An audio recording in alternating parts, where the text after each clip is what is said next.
All right, good afternoon, everyone. My name is Carla Hernandez-Matz. I'm the president of United Teachers of Dade, and I want to thank you all for being here, for seeing the importance of today and this event, and making it out here, rain or shine. This is a very sad moment. This is tragic. It is something that we have to be aware of, that it is Gun Violence Awareness Day today. And we're wearing orange, and we're wearing black, and we're mourning the loss of more lives. This is not what we want to do. This is not where we want to be, but it is time to demand change. We need our lawmakers to do something about the tragedy that is happening. Today, you will hear from teachers who, like me, are exhausted about mourning, are exhausted about talking about violence and how this impacts our psyche, our social, emotional well-being. We're tired of going to funerals for students and talking about how this impacts communities. You will also hear from parents today, parents that are victims of gun violence.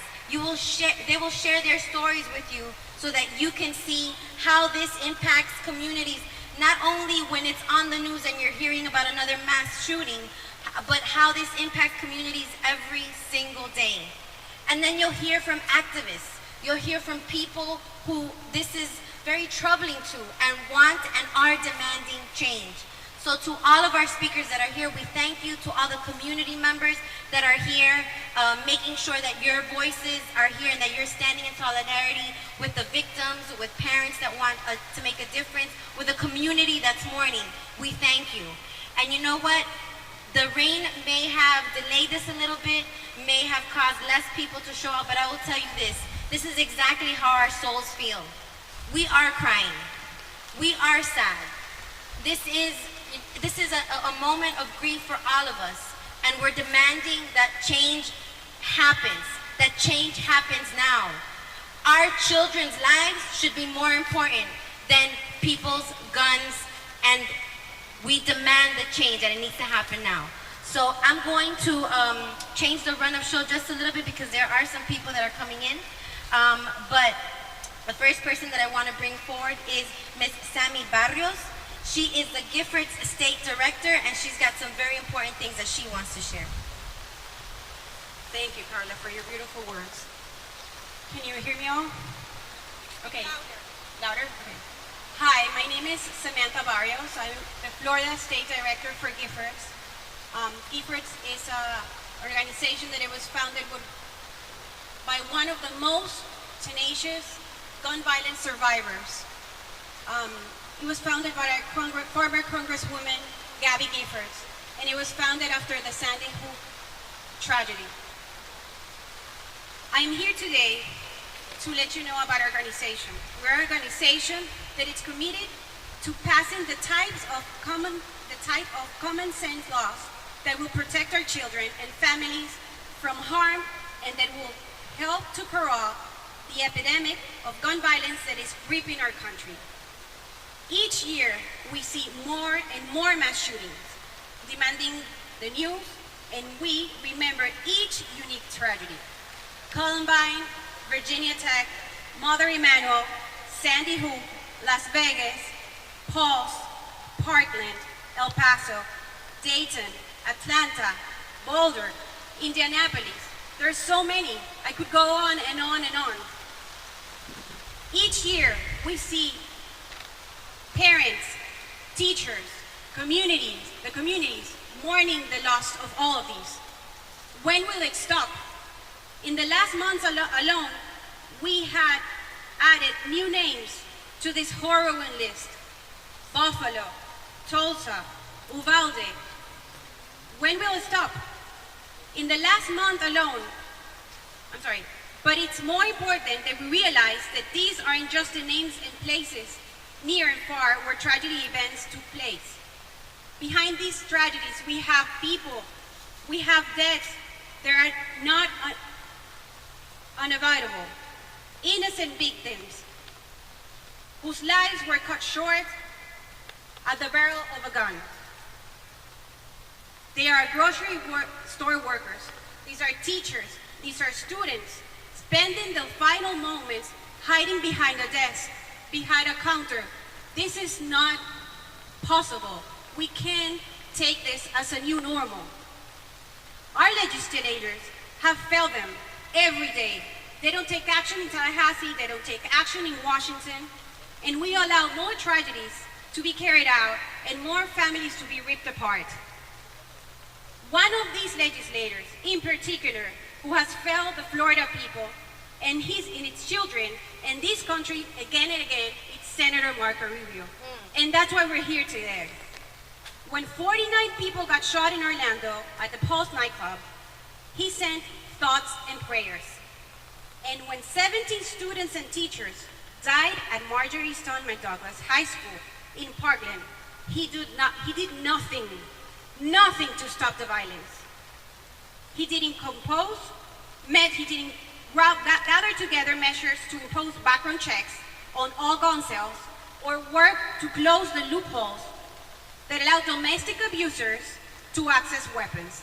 He didn't work to raise the age at which a person can buy an assault weapon or try to allocate more funding for community violence intervention programs. He did nothing.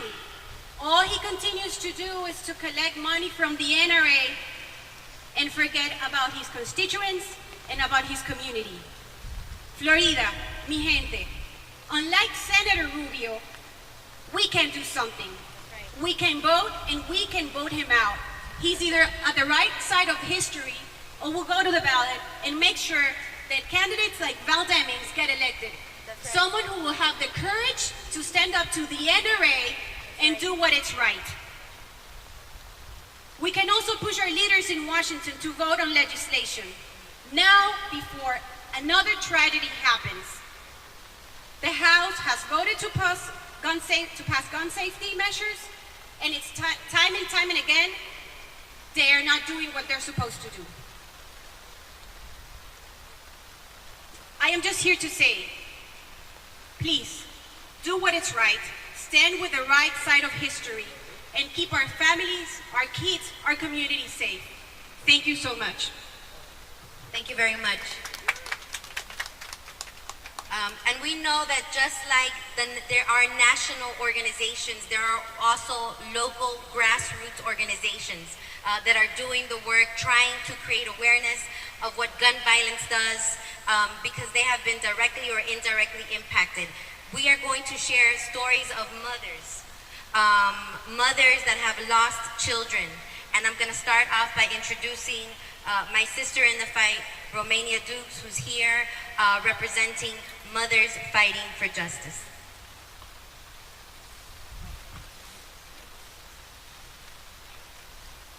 Hello, everyone. I want to start off by saying I am angry. I am frustrated. Enough is enough. I am a mother that lost a son to senseless gun violence, 10 steps away from me. My son, DeMichael Dukes, died in my arms. So I know what all these mothers and families are feeling. The pain that don't go away. There's no expiration date on our pain. And here in the other hand, I hold a necklace. It's a cross necklace. The only thing that my son had on when he passed away. And I hold this dear to my heart. This all I have of him is this beaded cross chain with a piece of his hair connected to it. And his daughter, of course. His daughter was only 2 months old when he passed away. So when I lost my son, I knew I had to do something. I had to fight. And I'm still fighting. And I'm fighting with mothers just like me. Mothers from Homestead to Broward to Miami Gardens, Parkland moms, Orlando moms. We all unite together. We all feel the same pain. When one tragedy happened, we immediately calling each other, checking on each other, because that's what we do. And now we need lawmakers to get up off their behinds and do something. Yes. Right. Do something right now. Stop putting price tags on our lives. Stop putting price tags on our kids' lives. We are not for sale. We are priceless. You can't go to the NRA and just say it's okay. No, it's not okay. We're losing our kids daily. Daily we are losing our families. Enough is enough. Get up and do something. This young man at 18 years old shouldn't have been buying assault weapons. He should have been going on a date. He should have been going to purchase his first car. He should have been going to buy a pair of shoes, what have you. He had no reason to go buy a gun. And in my community, kids are not waiting in lines with driver license, with IDs to purchase guns. They stealing them out your cars. They stealing them out your homes. And I'm angry, and I'm here to tell my truth. I'm not here to sugarcoat anything. Enough is enough. Something has to be done. And for the lawmakers, you are fathers and mothers yourself. How dare you not have some compassion or do something when it comes down to all this slaying of our children? Shame on you, shame on you. Thank you, Romania. We need to save our children, not people's guns. Another parent that we have here who has been an activist, and she's been on the ground making sure that people have the support that they need when they face tragedy. Unfortunately, faced tragedy herself. She is a sister that we've seen her in the community fighting for justice, and now struggling to just wake up every single day because she's living this hurt every single day. She lost her son. And now we're here asking Marco Rubio to do what's right. I want to introduce you to Ms. Tangela Sears. She is the founder of Florida Parents of Murdered Kids. Thank you. I have to reiterate what Romania said. Enough is enough. Marco and these politicians, they haven't been affected by gun violence. This haven't hit their doorstep. So all they do is send us out sympathy, and a lot of them show up during election time. But they're not involved with what we deal with and go through day to day. We even hear them creating plans, but have never communicated with us as a whole to know what our issues are, to know what our concerns are. You don't know, and we have to vote these individuals out. It's important that we vote. A lot of people wonder, how does it connect with the other? Because they make final decisions. And we can't have people like Marco or people that we see only during election time making decisions for us. I've had several politicians to sit in our meetings, and when they heard our concerns, they said, we never heard those before, because we have not been the voice that we should be. But we are a voice now. We're united now. And it's important that we create laws that don't allow 18-year-olds that's not matured, that have issues, purchase a gun. But it's also important that we enforce laws when these things happen, because our killers don't go purchase guns. They steal guns from abiding law citizens. So I ask of our community today, the community that we're standing in today, it's time that we get these people out of office, and we have that opportunity in August.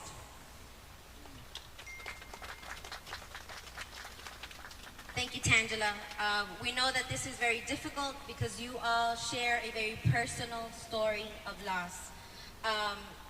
We know that we are not safe. Our churches are not safe. Our schools are not safe. Supermarkets are not safe. Clubs are not safe. Life is not safe. And what we are asking for here in unison across socioeconomic spectrums, across diversity, ethnicities, races, across everything, we are demanding Marco Rubio to do his job. He needs to save our children, not people's guns. And so somebody else that has been in our community, that has been a gun reform common sense activist, is here with us. And I want to introduce you now to Commissioner of Agriculture, Ms. Nikki Fried.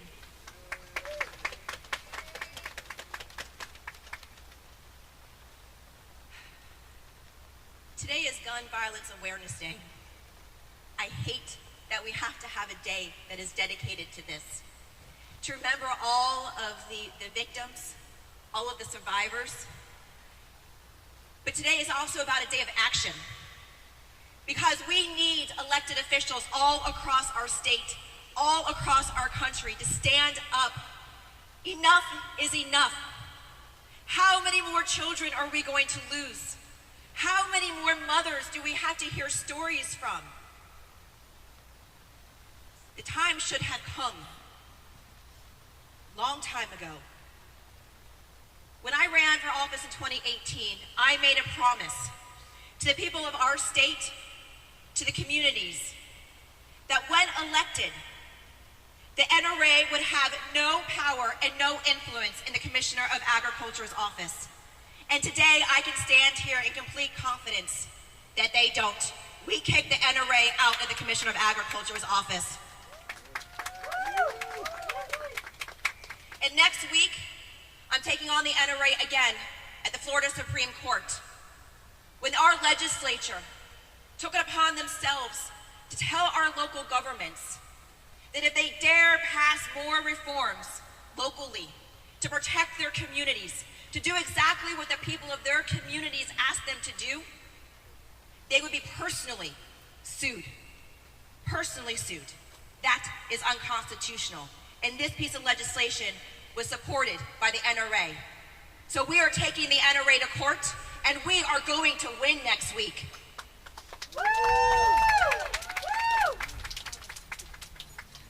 You know, since I got elected, every single day I wear these bracelets, Bullets for Life. Every day I am constantly reminded that I have an obligation, that I have a responsibility to remind myself every day of all of the lives that have been lost, all of the families that have been destroyed, because we can't get off, and I'm gonna curse, off our asses and do something about this. And they are all right. Even today, we have a governor in our state who wants open carry, who yesterday vetoed 83 of my positions to make sure that we are doing concealed weapons permitting efficiently and effectively. He vetoed 83 positions and put lives at risk for his own political agenda. We as elected officials must stand up, must take action. I don't want to be here today. I don't want to be having to hear these stories from mothers and from family members. But let me tell you, I was so inspired by our Parkland kids. And when the NRA filed for bankruptcy last year, 2 years ago, I told our kids, you did that. You did that. And so we have to continue those fights for them, and to make sure that not another generation of our youth is doing active shooting drills. That is not how our youth is supposed to be growing up in our state, in our country. We have to do better. We will do better. And I'm just so grateful for all of you who have been in this fight for way, way too long. The time is now. We have to act. We have to protect our children. We have to protect the future of our country. And we have to go after the gun manufacturers. We have to go after where the money is. Follow it. We knew that after I got elected, do you know the amount of increases in applications for concealed weapons permits because they thought I was going to take their guns? Do we know how much increases in the purchasing of guns every single time that there is a mass shooting? This is about money for them. This has to stop, and we have to hold them accountable. And so I promise you, in every waking breath, I will do everything I can to make sure that no other community is impacted the way our communities have been impacted across the state of Florida. Thank you.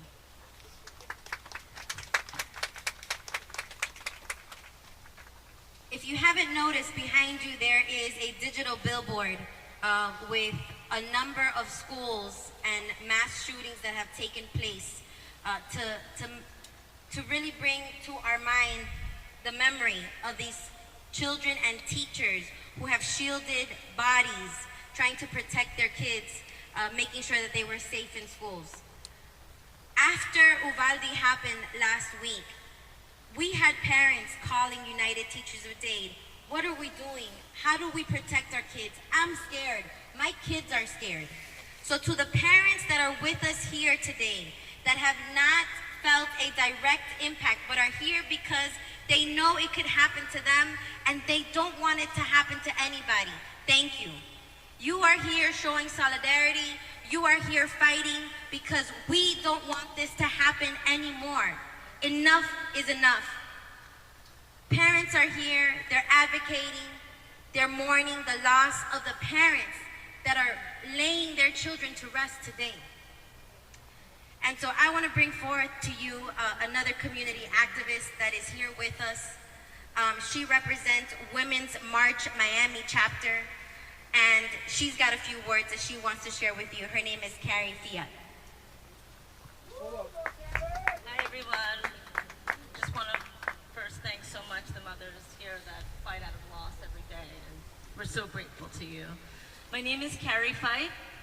I'm here today as a mom, as a parent of 2 school-age children. I'm here today as an ally. I'm here today as co-leader of Women's March Florida and Women's March Miami. On the day of the Uvalde shooting, as we sat here horrified by the intersection of white supremacy, hurt kids vulnerable to radicalization, and access to assault weapons, the Florida Department of Education, as an agent of Ron DeSantis, rolled out its specifications on instructional materials for grades K through 12. Those specifications, aside from banning, and this is the actual language, social justice and culturally responsive teaching, they banned social and emotional learning, which is literally defined in their document as managing emotions, developing relationships, and social awareness. It's what I call Florida's white supremacist manifesto on instructional materials. Marco Rubio, by the way, has also introduced bills against teaching about privilege and oppression as indoctrination theories, and I'm sure he'll tackle SEL soon, as it's now in the playbook. People like Ron DeSantis and Marco Rubio, in creating oppressive policies that marginalize and silence our people, sit in their ivory towers, growing suicide shooters and giving them AR-15s to do the dirty work of maintaining their power. It's very frustrating that our people are divided and that some support someone like Marco Rubio, who along with the other few in the power minority want to numb and dim our children and keep them from critically thinking so that they can build their army and protect their wealth.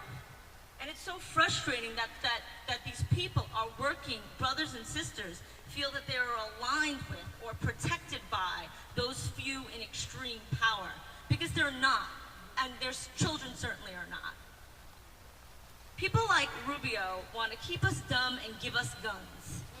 And I say keep us dumb because clearly he thinks we are when he claims that he doesn't understand how assault weapons, how banning assault weapons and large capacity magazines, he doesn't understand what that can do, while he sits back as the while he receives the 5th largest amount of money from the NRA out of 48 senators.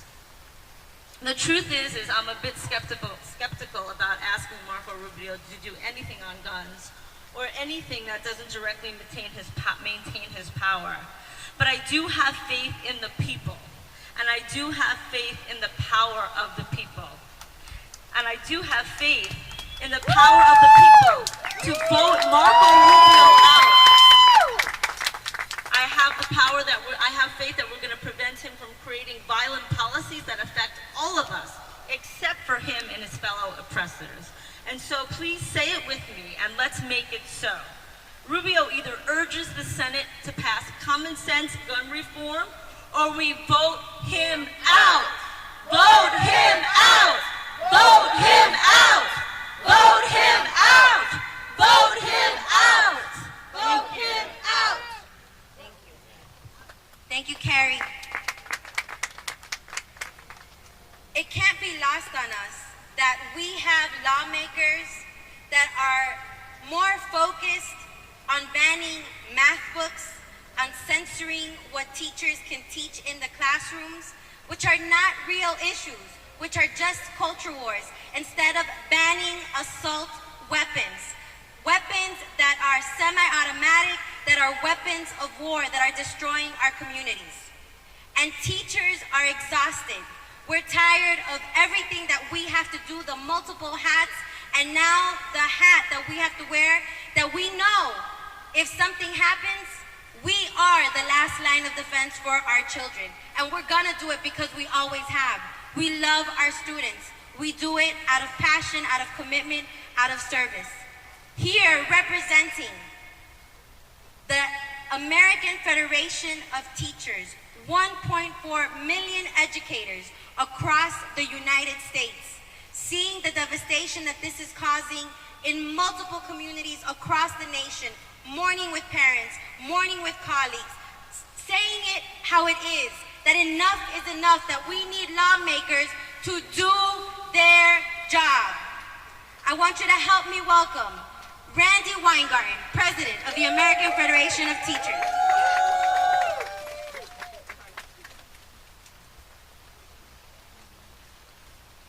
So, normally, you would expect me to do a political speech. I'm not doing that. This is not about, for me, who we elect or not elect in November. There's a lot of time for that. This is for me about what we do next week, which is why I was in Buffalo yesterday. I'll be in Connecticut tomorrow. And I said to Carla, if the gods were with me, or God was with me, then I would be here.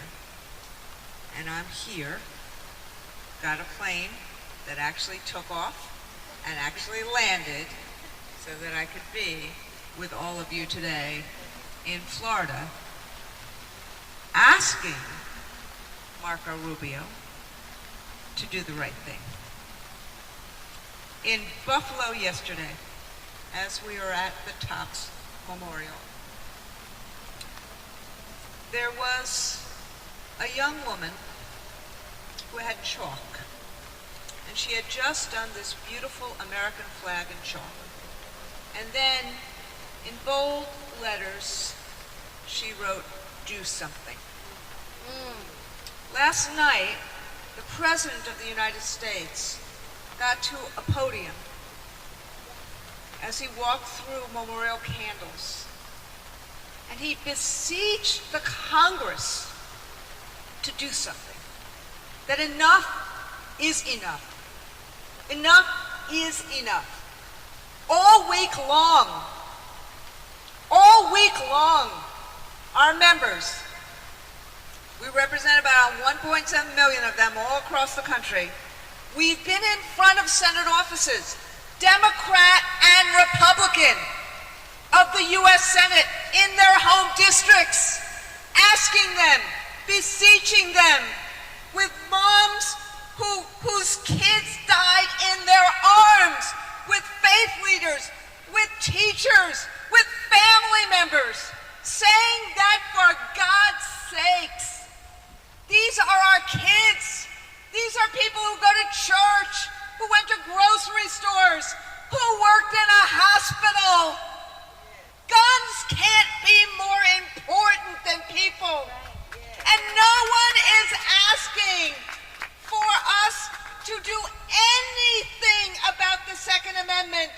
We are asking to have reasonable gun safety regulations like we have when we drive cars. Any of us who drive a car, we know there are reasonable rules to numbers will tell you this. Why, in God's name, could a person buy 2 rifles and then use those rifles to kill the surgeon who had just tried to save his life? Why in God's name could somebody who was 18 buy an AR-15 the day of his birthday and then use that to kill 21 people, 19 children, and 2 teachers who were trying to save them in Uvalde, Texas?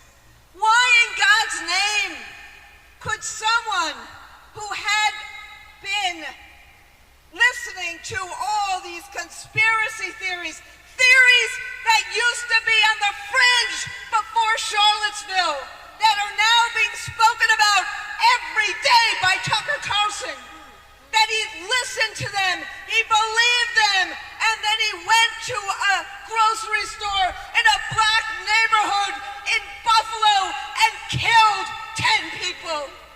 How is this possible? In the United States of America, the land of the free, the home of the brave, the place where so many of our grandparents came, either forcibly or because they saw opportunity. How is this possible that we cannot, the Senate cannot find the common ground that 85% of Americans share? Republicans, Democrats, independents, they believe in background checks. Why can't the Congress, the Senate, Marco Rubio, why can't you pass what 85% of your constituents want? Marco Rubio, why can't you pass red flag laws that 80% of your constituents want? Why can't we ban these weapons of war? They are not for hunting, they are for killing. Why can't we ban them from the streets of America? Why can't we ban high-capacity magazines from the streets of America? Why can't we just once, in this gun debate, make gun safety and gun violence prevention more important than what that Florida congressman yesterday did, brandishing his guns, showing how important he was? To me, the life of our children is more important. That's right. To every teacher, every educator I know, that's why we are in front of Marco Rubio's office, to beseech him, to beg him to do the right thing on behalf of his constituents next week in the Congress. Right. Thank you. Thank you, Madam President. On February 14th of 2018, everybody was at a standstill here in Florida. We were learning about what was happening in the classrooms, about students dying, being killed, being murdered, about teachers putting their lives on the line. We're tired. We're sick and tired of being sick and tired of talking about the same thing over and over again. I have a friend here. He's the president of the Florida Education Association. And we have teachers, members of our unions that were put to rest because of the senseless gun violence. And I want you to help me welcome him as he shares his story. Andrew Spar. Thank you, Carla. My name is Andrew Spar. I'm an elementary music teacher, currently serving as president of the Florida Education Association. Last week, when across my phone came the alert about the shooting in Uvalde, the shock, once again, of looking at my phone and seeing early reports of children being massacred in their classroom on the last week of school. They had just had their awards assembly. Now, any of you who have kids in elementary school know what those awards assemblies mean. I participated in a bunch of them. My two daughters had them. It's exciting. And for fourth graders who were about to go to middle school, to be massacred as they were celebrating their accomplishment. And what was really telling of me later that day was when I heard they were asking for DNA to be able to identify kids, 10-year-olds, 9-year-olds, because of a weapon that is meant to destroy, to blow up. And that was in the hands of another 18-year-old child.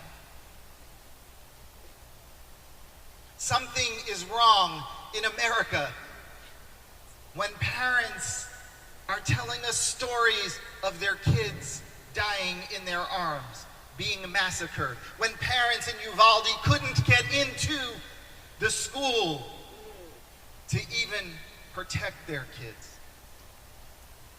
Now, people want to blame the system as falling apart, but the reality of it is we've been here before. And when we've been here before, lawmakers have sent their thoughts and prayers, and they said we need to act, and they wait a few days until the cameras go away, and they go about business as usual. We can't let that happen here. That is why we're in front of Senator Marco Rubio's office to call on the senator and all senators to do what the overwhelming majority of Americans want.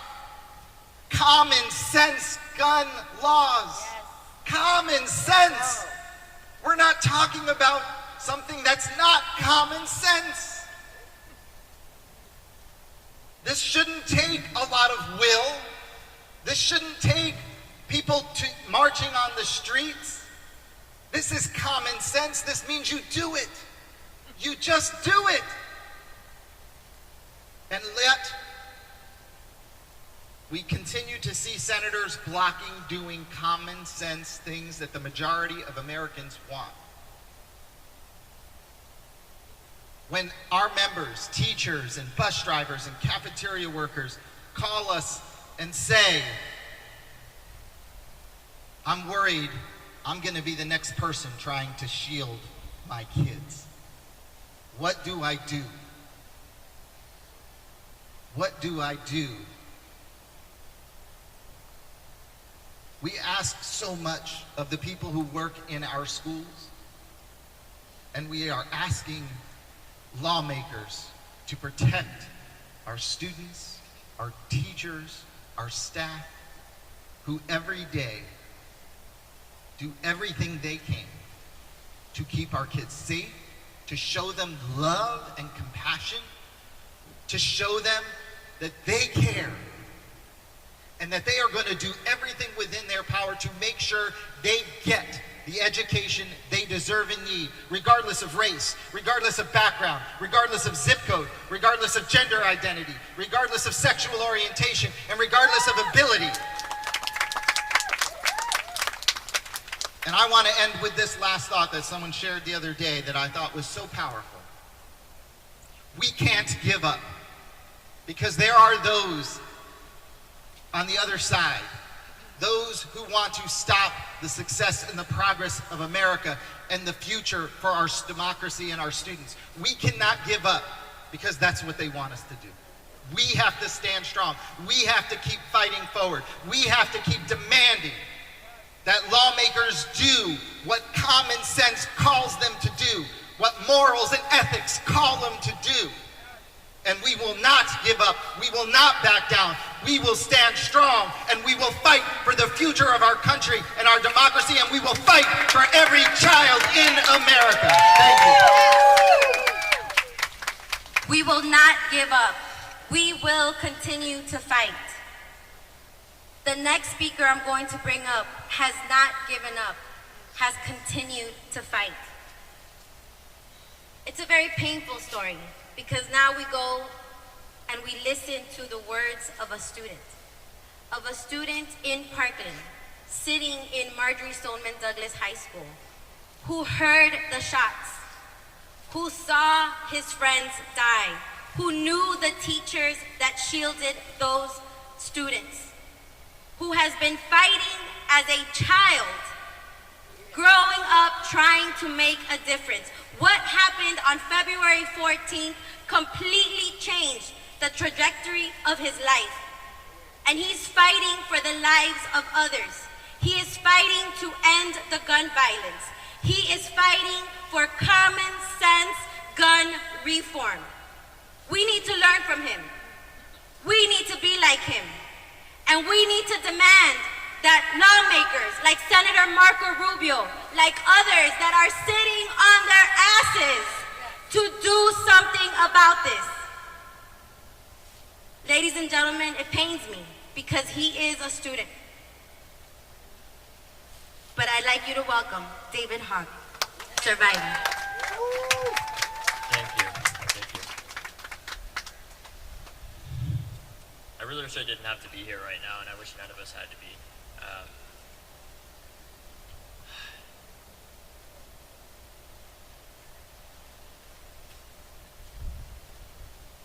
Man, I'm tired. I think we're all really tired. None of us want to be here right now.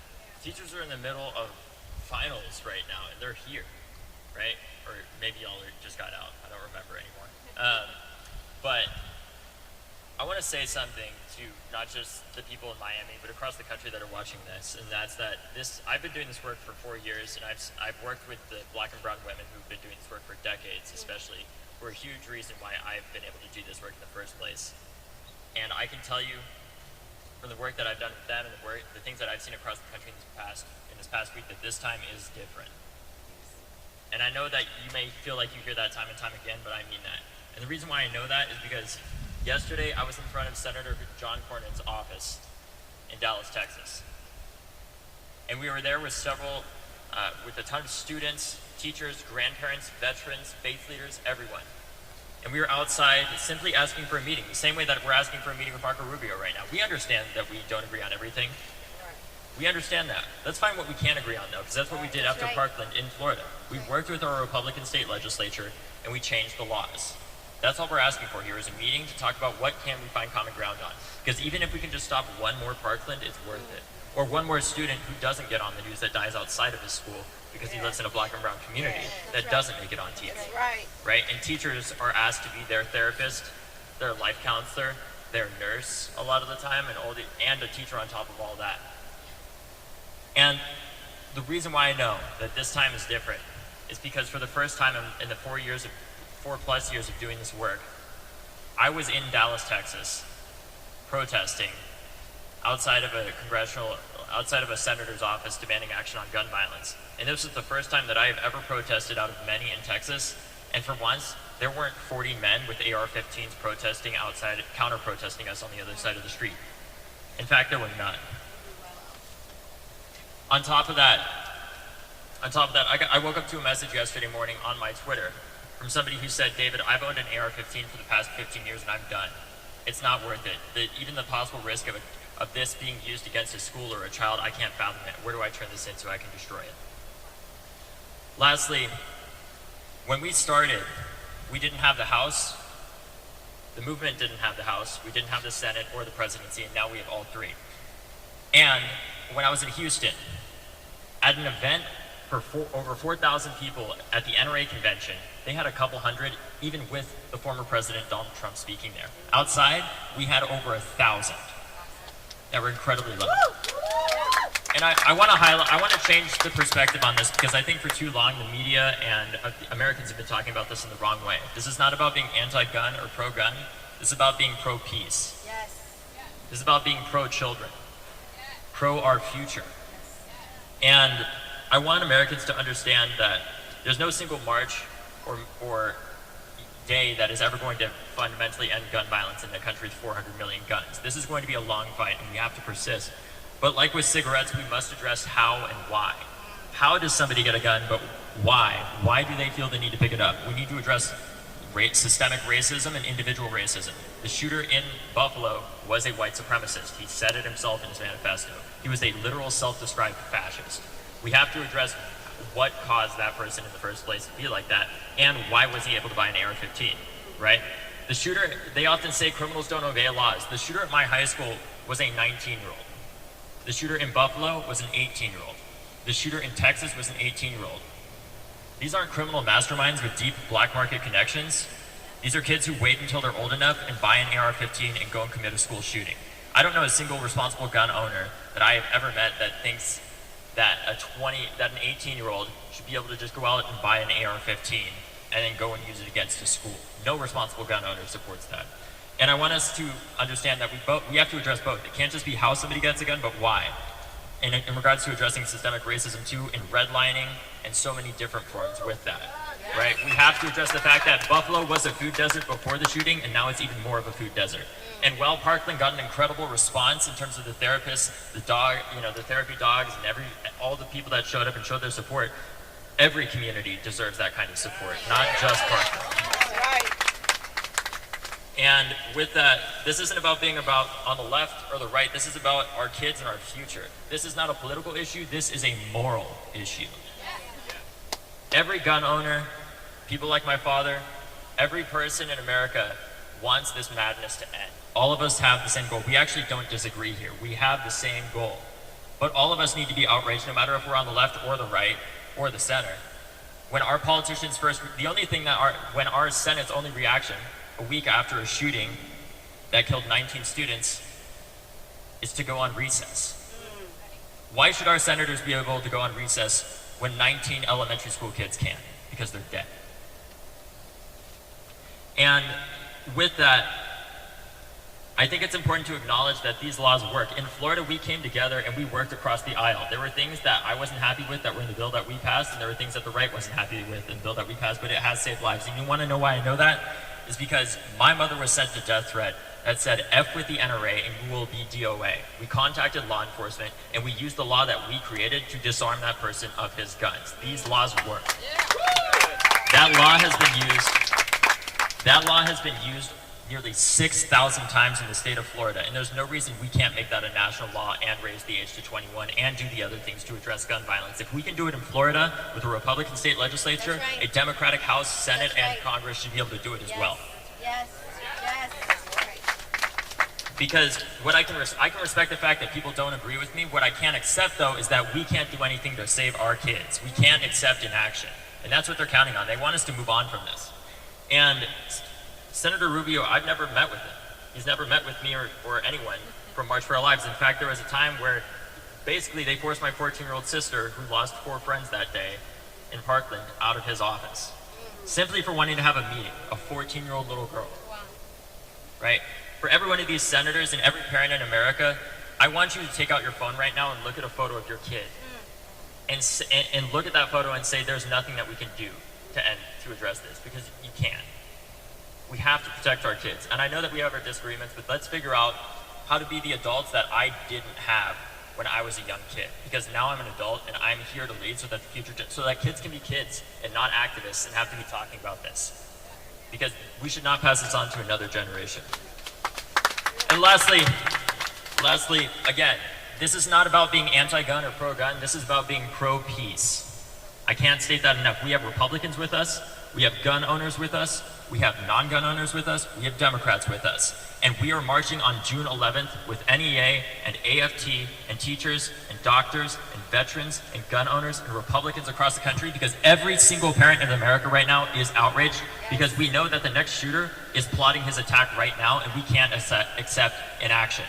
We must march, and this march on June 11th is just the beginning. We have to build the infrastructure, because there is no single march that is ever going to end gun violence. But we have to build the infrastructure to figure out what can we do as Americans to come together and put our politics aside and put our morals front and center, because this is not a political issue, this is a moral issue. So if you're an American, regardless of whether or not you're a Democrat, a gun owner, an NRA member, a liberal, a non-gun owner, young person, old person, whoever you are, if the message of promoting gun safety and addressing how somebody gets a gun so that only responsible gun owners are able to have guns, and not bad guys like the shooter at my high school who was able to legally obtain his AR-15 and keep it despite threatening my school multiple times. If you're a gun owner that resonates with, if you're an American that message resonates with putting our politics aside and focusing on what we can agree on, even if it just stops with one more shooting, march with us on June 11th in over 450 cities across America, and understand this is not the ending, this is the beginning. Because we are going to show up every single year in our state legislatures, not as Republicans or Democrats, but as Americans that give a damn about our kids and their future. Because together, I believe that although our country is incredibly divided right now, we can unite around protecting and saving our kids and our grandparents and everybody in the ages in between. Because our kids are dying inside of their schools and outside of their schools every day, and we need to be sure not to only care about the ones that get in the headlines, but care about every child, no matter the zip code that they are killed in. So if that message resonates with you, march with us on June 11th. Text MARCH to 954-954. Once again, that is MARCH to 954-954. And Senator Marco Rubio, my message to you is please just meet with us. We just want to have a meeting and talk about how we can stop the next Parkland, because this is unfortunately going to continue. And your messaging of more good guys with guns failed at my high school and it cost lives. And it failed in Texas too, and it's going to continue to cost lives until we address the fact that these men are able to buy AR-15s. So please march with us June 11th, no matter your party, no matter if you own guns or not, because we all need to unite around protecting our kids and focusing on what we can agree on and not what we can't. Thank you so much, and thank you to AFT. You heard it here, folks. Vote for peace. Vote for our schools. Vote to save our children. I want to thank everybody who came out here, who spoke so eloquently today. Thank you for all the supporters that are here from Broward, from Miami-Dade, from all across the state and even across the country. We have Randy who came from Washington, D.C. We couldn't do this without you. The message is clear. Vote for peace. Vote for children. Protect our children, not your guns. Thank you very much, everybody, and God bless.